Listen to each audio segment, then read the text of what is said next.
Bienvenidos, mis amados hermanos de la Iglesia Cristiana Jericín. Tendremos en esta ocasión la tercera parte de esta lección amplia que lleva como título Controversia de Jesús con los líderes religiosos de Galilea. Desde que empezamos la primera de estas tres partes, en la parte 1, se comentó que iban a ser 5 controversias. Entonces, en esta ocasión vamos a ver la cuarta y la quinta, que tiene relación con que el Señor Jesucristo es el Señor del día de reposo, del sábado. Es el Señor, el amo del sábado. Así que en esta ocasión vamos entonces a la parte 3, que tiene como base bíblica Marcos capítulo 2. Terminamos Marcos capítulo 2 y vamos a empezar en el capítulo 3 los primeros 6 versículos. Así que estamos así a caballo entre Marcos 2 y Marcos 3. Qué agradable, mis amados hermanos, es conocer el enfoque que se le da a cada evangelio. Entonces, como ustedes se pueden dar cuenta, desde el principio, cuando el Señor Jesucristo da, enseña, predica, tiene su área de ministerio allá en el norte, en Galilea de la Tierra Santa, ya hay oposición a través de los líderes religiosos. Así pues, en relación con una de las partes principales en esta sesión, vamos a recordar, porque ya lo vimos anteriormente, algunos aspectos del Antiguo Testamento, sobre todo con la ley. Hoy vamos a ver bastantes aspectos de la ley. Tenemos esta verdad central. Como les dije ya, las dos porciones principales de este estudio tienen que ver con que el Señor Jesús es el Señor del día de reposo. Entonces, lo vemos desde la ley, que el día de reposo es una institución divina establecida por Dios y por ello sagrada, y en su sentido original es un privilegio y un beneficio que fue planeado por el Padre Celestial para el hombre. No es una tarea ni es para ser esclavos a los seres humanos. Así que me gustó esta verdad central. Es un privilegio y un beneficio. No es una tarea difícil de realizar, ni tampoco para ser esclavo al ser humano del día de reposo. Así pues, decía yo, en esta ocasión vamos a ver acerca o recordar acerca de los panes de la proposición. ¿Qué eran estos panes? Bueno, eran panes 12, como ustedes lo pueden contar aquí. Aquí tenemos 6 y 6. Era una docena de panes que se colocaban en el lugar santo. Dice, cada sábado, en el día de reposo precisamente, 12 panes cocidos se colocaban sobre la mesa en el lugar santo. Recordamos que en el tabernáculo había lugar santo y lugar santísimo. Y en el lugar santo, uno de los 3 implementos que encontrábamos aquí era la mesa de los panes de la proposición. Eran 12 porque representaban cada una de ellas, cada uno de estos panes, a las tribus de Israel, que estaban colocados siempre en la presencia del Dios Santo. Esto me suena bastante tierno, hermanos, como diciendo, siempre están presentes delante de mí las 12 tribus de Israel. Bueno, cada sábado se colocaban frescos estos panes, corría toda la semana y el siguiente sábado, dice aquí, se sustituían esos panes por unos frescos. Dice que los sacerdotes comían los panes viejos de acuerdo a la ley marcada en Éxodo 25:30 y Levítico 24 del 5 al 9. Algunas de estas dos se van a tocar en el estudio que vamos a desarrollar a continuación. Entonces pasamos al punto número 1. La cuarta controversia se presenta cuando hay recolección y consumo de grano en el día de reposo. Vamos a terminar entonces el capítulo 2 leyendo los versículos 23 al 28.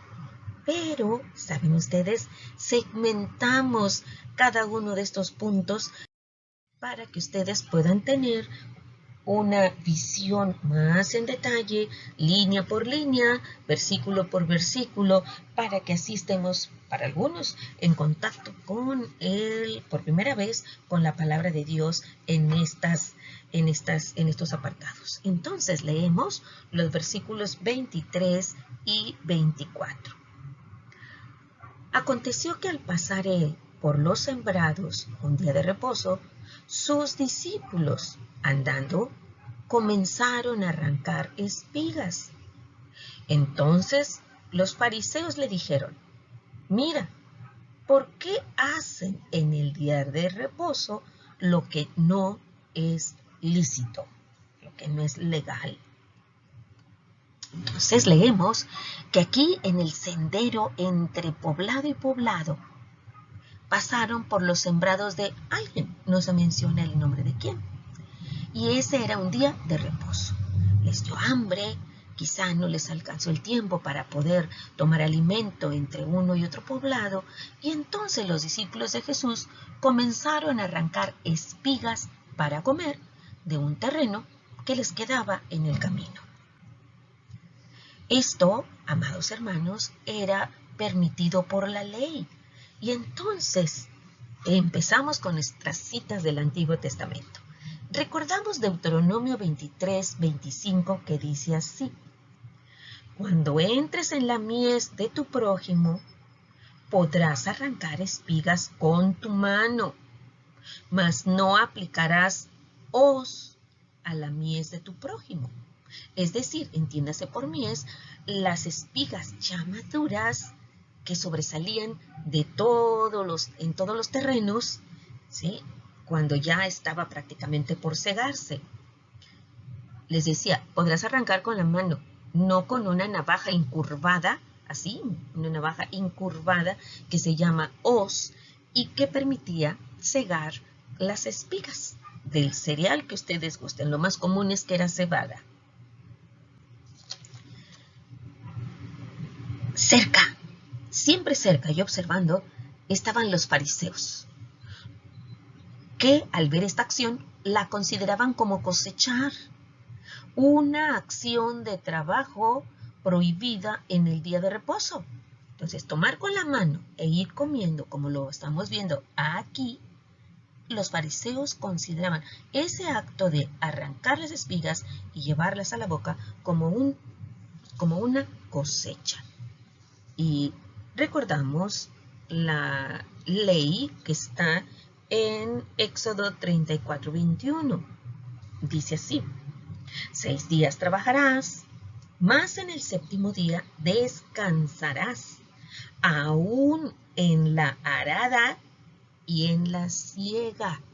Actividades que a veces el hombre se vería tentado por decir: ya quiero terminar de arar la tierra, de prepararla o de segarla.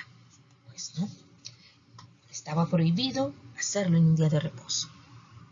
Así que demandaron de Jesús una explicación, y eso la vemos en el versículo 24. ¿Por qué hacen en el día de reposo lo que no es? Así es, amado hermano, lo que no es lícito, lo que no está en la ley. Lo acabamos de leer en Éxodo 34:21. Así es.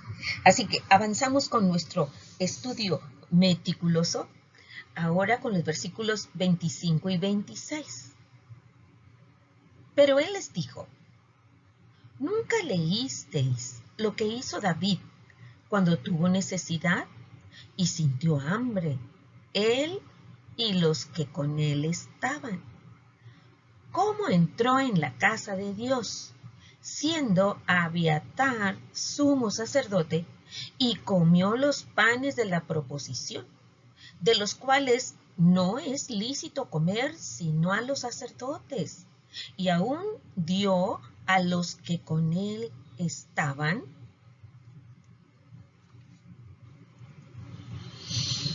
Al responder el Señor,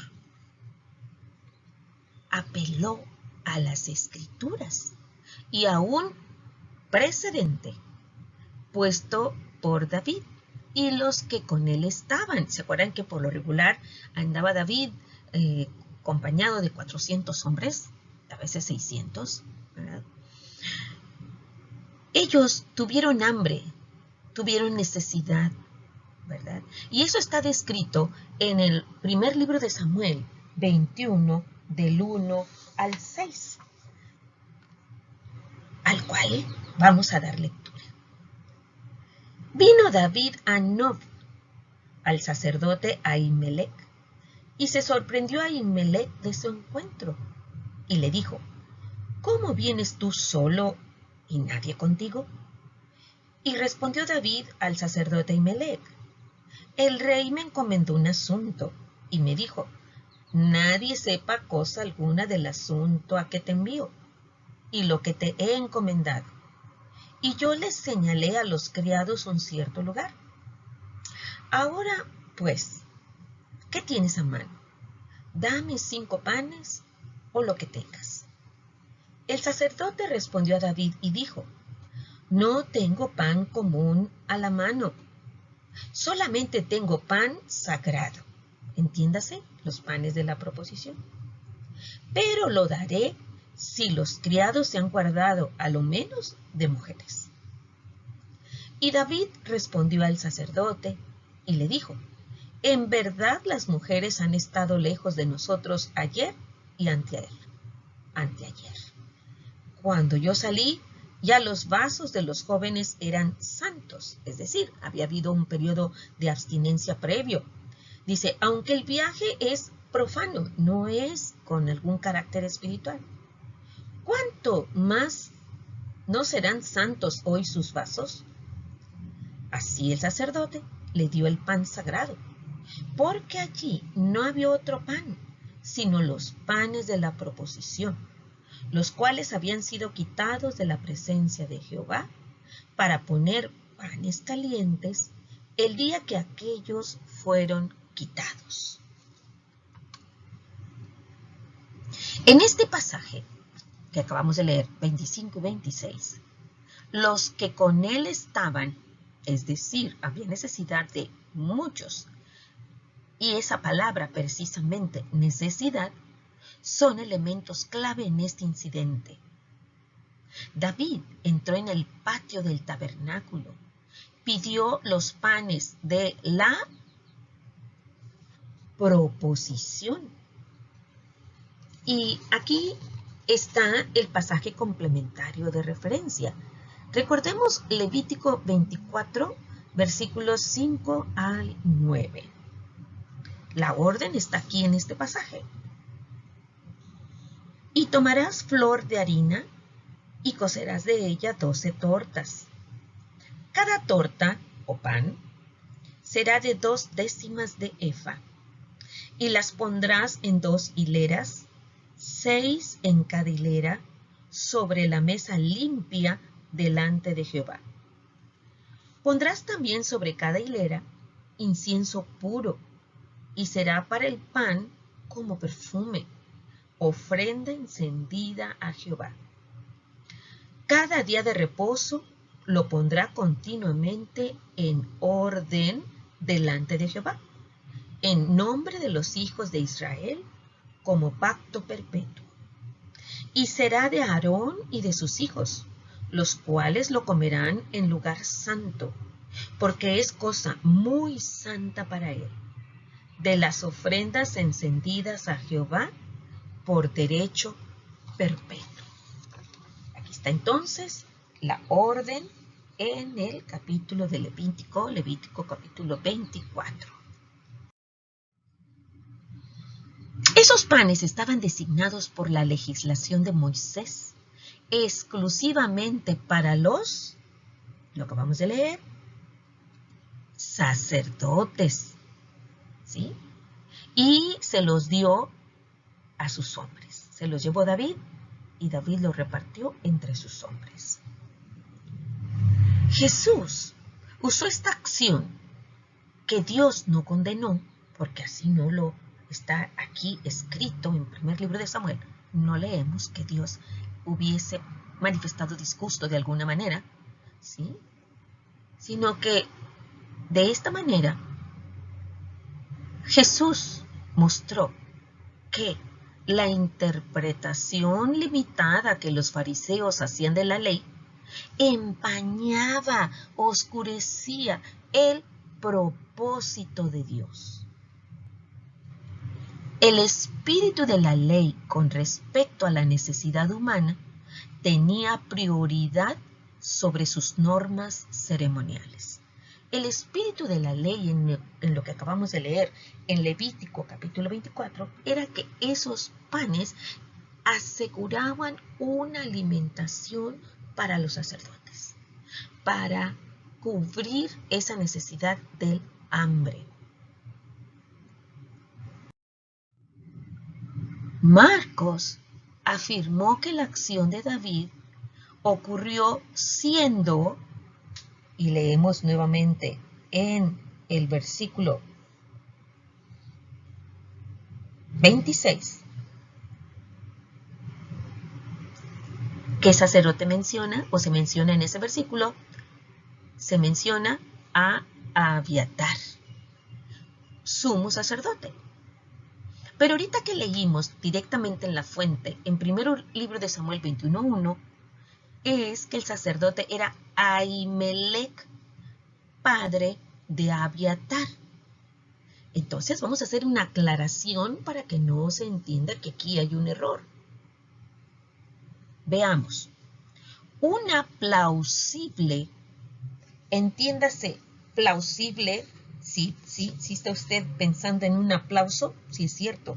Plausible es algo digno o merecedor de aplauso, algo recomendable, admisible, es lo que significa plausible. ¿Okay? Entonces, una plausible explicación se tendría al traducir la frase introductoria, así. En el pasaje tocante a Abiatar, el sumo sacerdote, ¿sí? Es así como lo podemos nombrar, ¿sí? Precisamente allí, en 1 de Samuel 21:1, el cual dice, vino David a Nob al sacerdote Ahimelech. Allí estamos viendo que él era el padre de Abiatar. Dice así, si comparamos esta frase en el pasaje tocante a Abiatar, el sumo sacerdote, ¿sí? Y otra vez nos regresamos al versículo 25, ¿sí? Donde dice, y 26, donde dice, siendo Abiatar sumo sacerdote, entonces traducimos, en el pasaje tocante a Abiatar, el sumo sacerdote. Comparamos esta frase con algo paralelo que está en Marcos 12:26. Pero aquí está hablando de otro pasaje donde habla el Señor Jesús. Dice, pero respecto a que los muertos resucitan, ¿no habéis leído en el libro de Moisés cómo le habló Dios en la zarza diciendo, yo soy el Dios de Abraham, el Dios de Isaac y el Dios de Jacob? Este es un pasaje paralelo. ¿Y qué significa estos dos versículos? Primero de Samuel, es Marcos 2, precisamente lo que estamos leyendo, Marcos 2:26 y Marcos 12:26 dice, esta era la forma judía para indicar la sección del Antiguo Testamento donde un incidente podía encontrarse, ¿sí? Entonces, era algo así como una especie de índice histórico por medio del cual era más fácil encontrar un hecho particular. Como podemos ver aquí, Abiatar llegó a ser sumo sacerdote poco tiempo después de Ahimelech, porque si usted lee con detenimiento el primer libro de Samuel 21, notará que al poco tiempo el rey Saúl se entera, se enoja en lo sumo y viene y causa una matanza con los sacerdotes. Entonces muere Ahimelech y Abiatar se hizo más prominente que él, de modo que se justifica el uso de su nombre aquí. Y para recordar el libro de Crónicas, cuando vimos la genealogía de los sacerdotes, aquí vemos, por ejemplo, a Aarón, ¿sí?, junto con Moisés y con Miriam. Y vemos la línea sacerdotal a partir de Aarón. 4 hijos tuvo: Nadab, Abiú, Eleazar e Itamar. Pero ustedes recuerdan que estos 2 sacerdotes murieron porque presentaron fuego extraño. Entonces nada más quedó el linaje de Eleazar y el linaje de Itamar. Y es precisamente del linaje de Itamar en donde aparece Elí de los tiempos de Samuel, si usted recuerda, Elí por sucesivas generaciones. De Elí, uno de sus descendientes es Ahimelech, y el hijo de Ahimelech, Abiatar. Y más adelante se sabe cómo Abiatar pues es despojado del sacerdocio por una conducta indigna que tuvo hacia el rey David. Muy bien, continuamos. Versículos 27 y 28 para terminar esta primera parte. La palabra dice así: también les dijo, el día de reposo fue hecho por causa del hombre, y no el hombre por causa del día de reposo. Con las palabras también les dijo, Marcos añadió 2 principios. 1. Citó lo que Jesús dijo tocante a que el día de reposo fue instituido por Dios para el beneficio y refrigerio, descanso del hombre, y no que la gente haya sido hecha para guardar normas o leyes pesadas relativo al mismo. Segundo principio, Marcos concluyó, por tanto, a la luz de los versículos del 23 al 27, Marcos concluyó con un comentario editorial acerca de la declaración de Jesús para sus lectores. El Hijo del Hombre, ¿sí?, el Hijo del Hombre en el versículo 28 dice así, lo leo: por tanto, el Hijo del Hombre es Señor aún del día de reposo. Entonces, el Hijo del Hombre escribimos Señor, o sea, amo del día de reposo. Él tiene autoridad soberana sobre su uso. Y eso es lo que a veces se nos olvida, amados hermanos. Creemos que la ley tiene tal autoridad que aún Dios se tiene que sujetar. Y en este caso Dios Hijo, Jesucristo. No, hermano. Él es el amo. Tiene autoridad absoluta y soberana sobre su uso. Y casi veo a los fariseos yéndose de espaldas, ¿verdad? Y vamos a ver otro aspecto más, la última controversia en el siguiente incidente. Aquí sí fue directo, mis amados hermanos, directo y en corto, ¿verdad? Punto número 2. Sanidad del hombre de la mano seca en día de reposo. Vamos a trabajar, vamos a estudiar Marcos capítulo 3, versículos 1 al 6. Por supuesto, vamos de versículo en versículo y línea en línea. Otra vez entró Jesús en la sinagoga, y había allí un hombre que tenía seca una mano.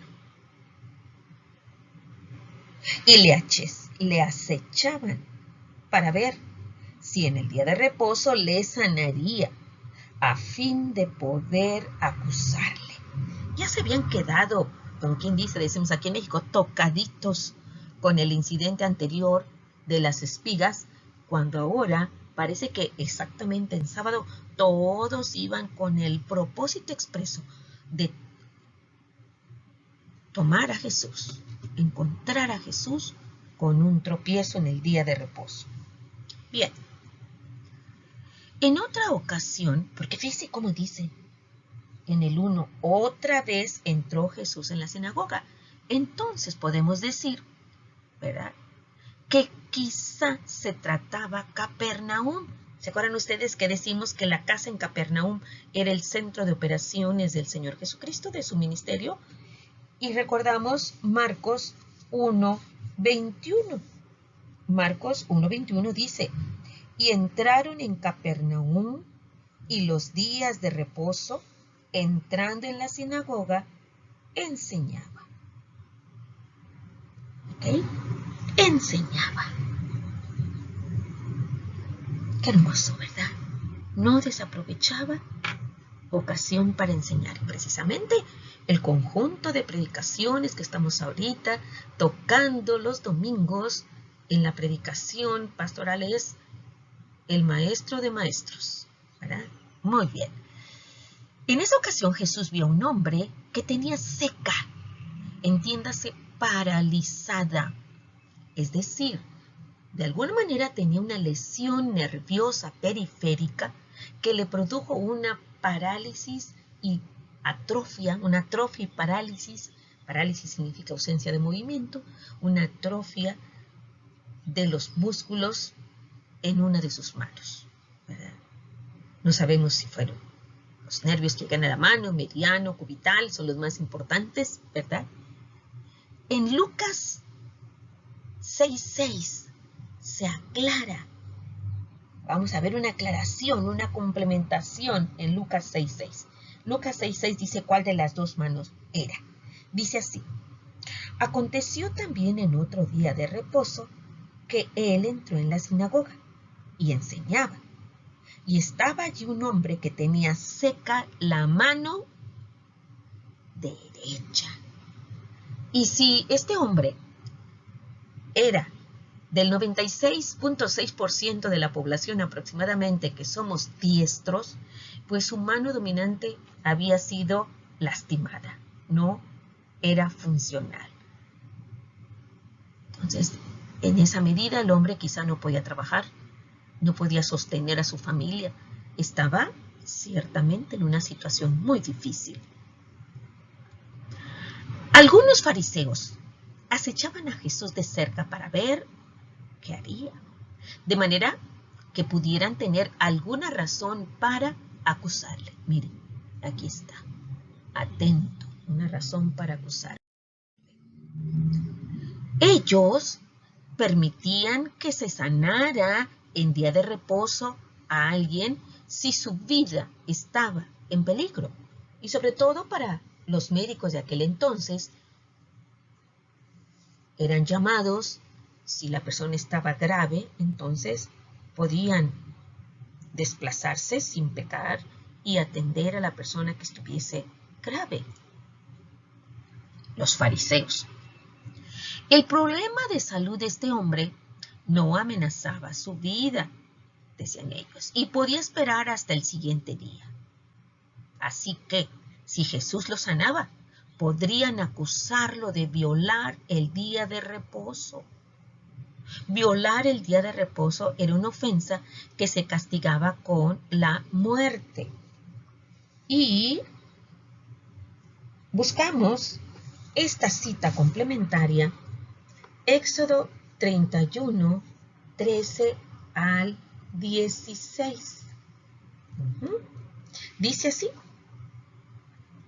tú hablarás a los hijos de Israel diciendo: en verdad vosotros guardaréis mis días de reposo, porque es señal entre mí y vosotros por vuestras generaciones, para que sepáis que yo soy Jehová que os santifico. Así que guardaréis el día de reposo, porque santo es a vosotros. El que lo profanare, de cierto morirá. Porque cualquiera que hiciere obra alguna en él, aquella persona será cortada de en medio de su pueblo. 6 días se trabajará, mas el día séptimo es día de reposo consagrado a Jehová. Cualquiera que trabaje en el día de reposo, ciertamente morirá. Guardarán, pues, el día de reposo los hijos de Israel, celebrándolo por sus generaciones, por pacto perpetuo. Así que era vigente todavía en los tiempos del Señor Jesús, de lo que querían decir los fariseos. Ahora leemos los versículos 3 y 4. Entonces dijo al hombre que tenía la mano seca: levántate y ponte en medio. Y les dijo: es lícito en los días de reposo hacer bien o hacer mal, salvar la vida o quitarla. Pero ellos callaban. Jesús entonces le da una orden al hombre que estaba enfermo. Lo primero que le dijo fue: levántate, ¿verdad? Y ponte en medio, para que toda la concurrencia pudiera ver su mano seca, su mano paralizada. Después hizo a los fariseos una pregunta retórica. Recuerden ustedes, hermanos, una pregunta retórica es aquella cuyo propósito principal no es que sea respondida. No se espera una respuesta, se espera una reflexión de ella, una lección. Esa pregunta retórica era tocante a cuál de las dos acciones era realmente congruente con el propósito del día de reposo según la ley mosaica. Leemos: ¿qué es lícito? ¿Hacer bien? ¿Hacer bien al prójimo? ¿O hacer mal? Matarlo. ¿Verdad? ¿Salvar la vida de alguien que está grave o quitarla? ¿Verdad? ¿Cuál de los dos era el espíritu que había animado a nuestro Dios, su intención al dar esa ley? La respuesta es obvia, ¿verdad? Es retórica, pero nosotros la vamos a responder: hacer bien al prójimo y salvar su o la vida. Sin embargo, no respetar el día de reposo para cubrir las necesidades de este hombre, no hacerlo, era hacer mal. Era hacer mal. Porque dice, el día de reposo, en el 2:27, el día de reposo fue hecho por causa del hombre, para refrigerio, para bien, para bendición del hombre. ¿Sí? ¿Se acuerda? 2:27.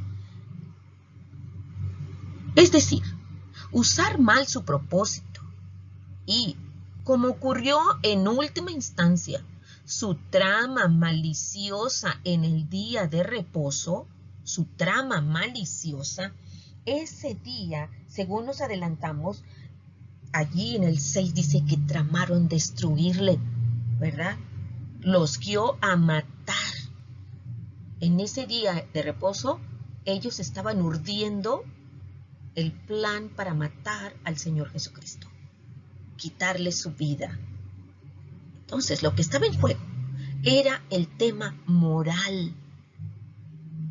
no legal que ellos le indicaban. Respeta la ley, pero él les decía, es día de hacer bien al hombre en día de reposo. Y los fariseos se rehusaron a discutirlo.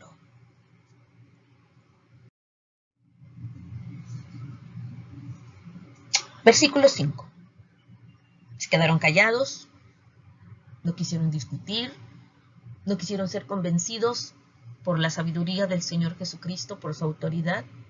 Y entonces el 5 dice, entonces, mirándolos, el Señor Jesús, mirándolos alrededor con enojo, entristecido por la dureza de sus corazones, dijo al hombre, extiende tu mano. ¿Se da cuenta? Extiende tu mano.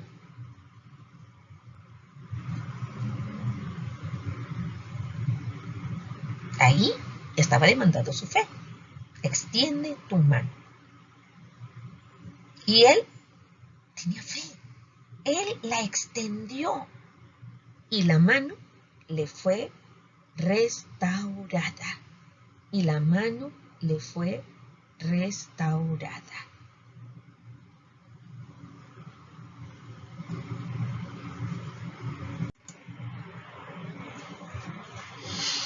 Jesús miró alrededor. La palabra alrededor, periblepomai, el prefijo peri significa alrededor, pero este término agregado indica una mirada penetrante con la que abarcó a todos. A todos ellos, principalmente a los fariseos, los miró con enojo. Esta, así clarito, es la única referencia explícita al enojo de Jesús en el Nuevo Testamento. Era una indignación no como la experimenta el ser humano y la muestra o la expresa. No es maliciosa. Era una indignación acompañada de una profunda tristeza o pesar por causa de su obstinada insensibilidad, por su corazón duro a la misericordia de Dios y la miseria humana. Eran duros de corazón. Cuando aquel hombre, lleno de fe, extendió la mano al mandato de Jesús, véalo, inmediatamente fue restaurada sana, de ser una mano seca, con los músculos tan delgados como un papel, por el poder y a la voz de Dios se restauró en músculos sanos. Una mano potente, una mano derecha fuerte, fue entonces restaurada en ese hombre. El Creador, Jesús, el Creador, le restauró su mano. Jesús no usó ningún medio visible que pudiera considerarse como una obra en el día del Señor. Fue con su pura palabra. Es Dios. Él es el único que dice y a su palabra suceden las cosas. El ser humano no tiene ese poder en su palabra, aunque algunos corrientes de hoy día dicen que hay que declarar y que entonces ya suceden las cosas. No es así, mis amados hermanos, no somos dioses. Él es Dios. Siendo el Señor del día de reposo, Jesús lo libró de los estorbos legales y por su gracia libró a ese hombre de su desgracia. Gloria a Dios.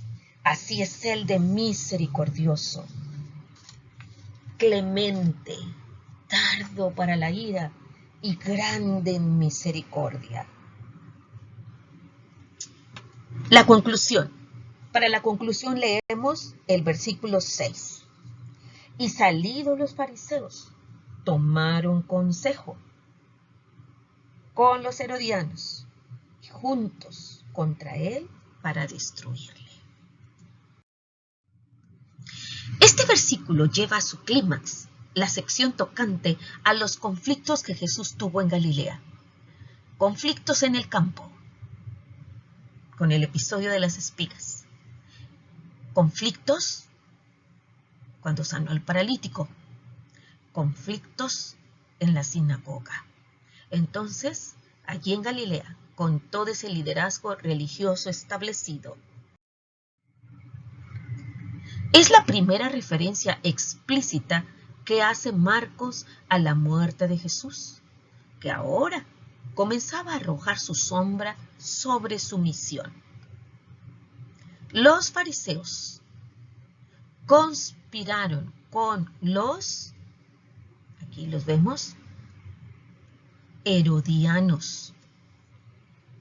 Con los herodianos. Estos están en los versículos 12-13, en el Marcos 12-13. Esta cita dice así: y le enviaron algunos de los fariseos y de los herodianos para que le sorprendiesen en alguna palabra. Estos influyentes partidarios políticos de Herodes Antipas, y así, en un esfuerzo común sin precedentes, empezaron a querer destruir, urdieron el plan para destruir a Jesús. La autoridad del Señor confrontaba y sobrepasaba la autoridad de ellos, así que debían matarlo. Su problema era el cómo.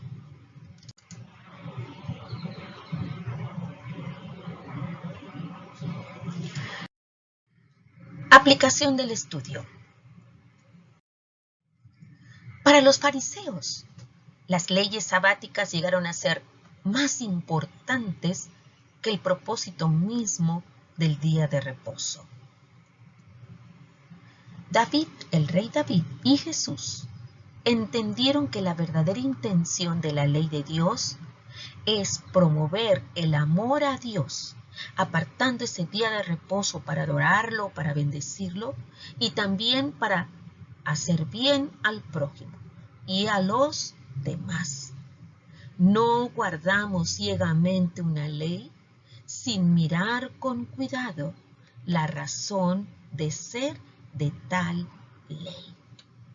Así pues, la palabra de Dios es clara con respecto al espíritu que debe estar presente precisamente en nuestras directrices. Así que seamos misericordiosos, seamos con un corazón de carne, blando, como lo leemos. Dice, y cambiaré su corazón de piedra en un corazón de carne. Y ese milagro solamente lo puede realizar el Señor Jesucristo. Así que entendamos el verdadero espíritu del día de reposo. Es un día para hacer bien y para salvar la vida. Gloria a nuestro Dios. Que Él le siga dando medida de sabiduría para que esta lección, para que esta palabra quede grabada en sus corazones.